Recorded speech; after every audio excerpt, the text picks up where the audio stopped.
0 to 1, Chapter 3. All happy companies are different.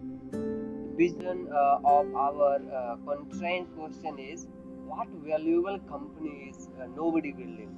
This question is harder than it looks because your company could create a lot of value without becoming very valuable itself. Creating value is not enough. You also need to capture some of the value you create. This means that even a very big business can be bad business. For example, US airlines companies serve millions of passengers and create hundreds of billions of dollars of the value each year. But in 2012, when the average airfare each $178, the airline made only 37% passenger trip.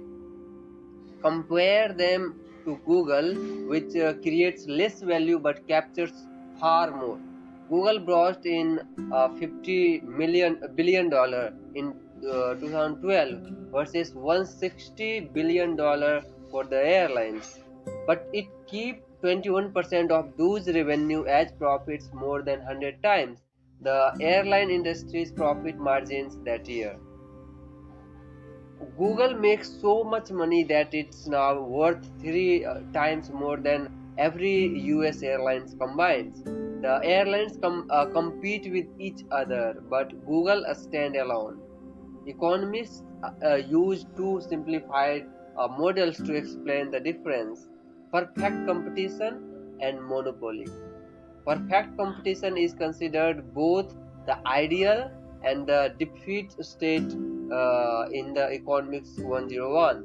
So-called perfectly competitive market achieving equilibrium when producer supply meets consumer demands. Every firm in the competitive markets is undifferentiated and sells the same homogeneous products. Since no firm has any market power, they must all sell whatever price the market determines. If there is money to be made, new firms will enter the market, increase supply, drive prices down, and thereby eliminate the profits that attract them in the first place. If too many firms enter the market, they will suffer losses. Some will fall and prices will rise back to sustainable levels, but under perfection competition, in the long run, no company makes the economic profits. The opposite of perfect competition is monopoly, whereas the competitive firm must sell at the market price. A monopoly owns its market, so it can set its own prices.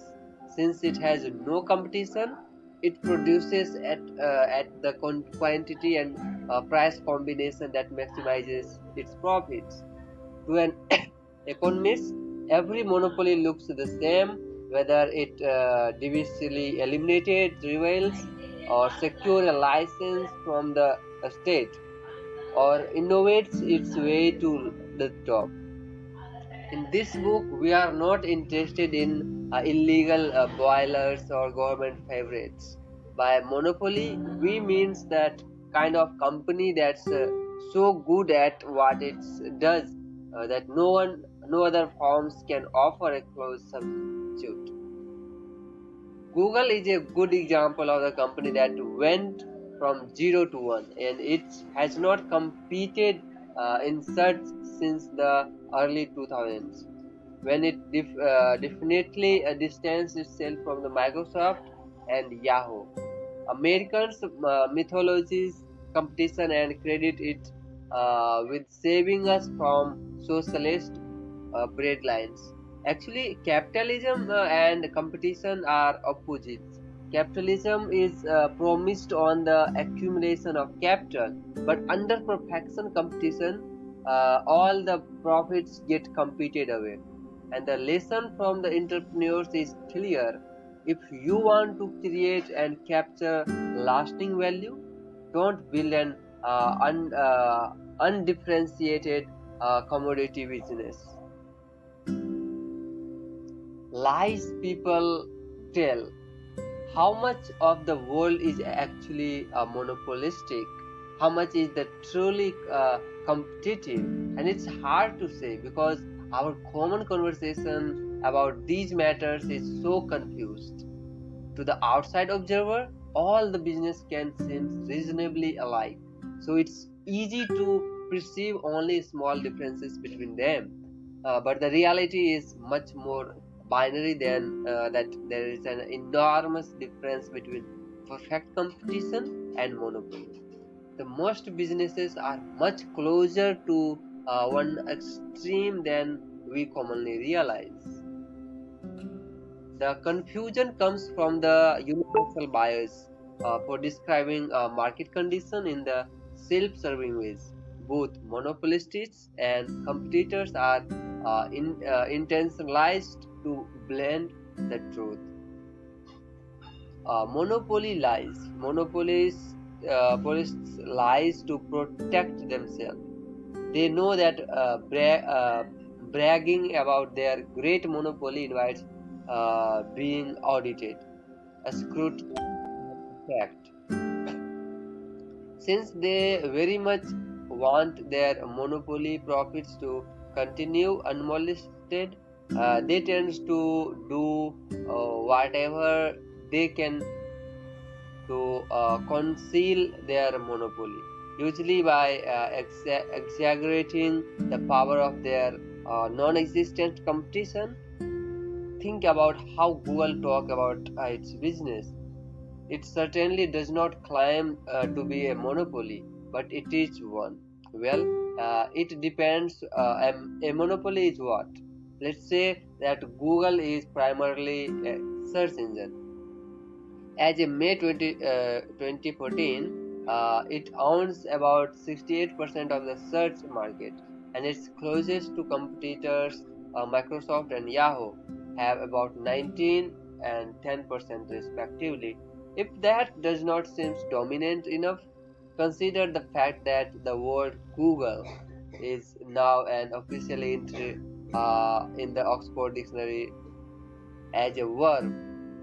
Don't hold your breath waiting for that to happen to being. But suppose we say that Google is primarily an advertising company.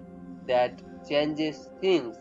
The US search engine advertising market is 17 billion annually, and online advertising is 37 billion annually.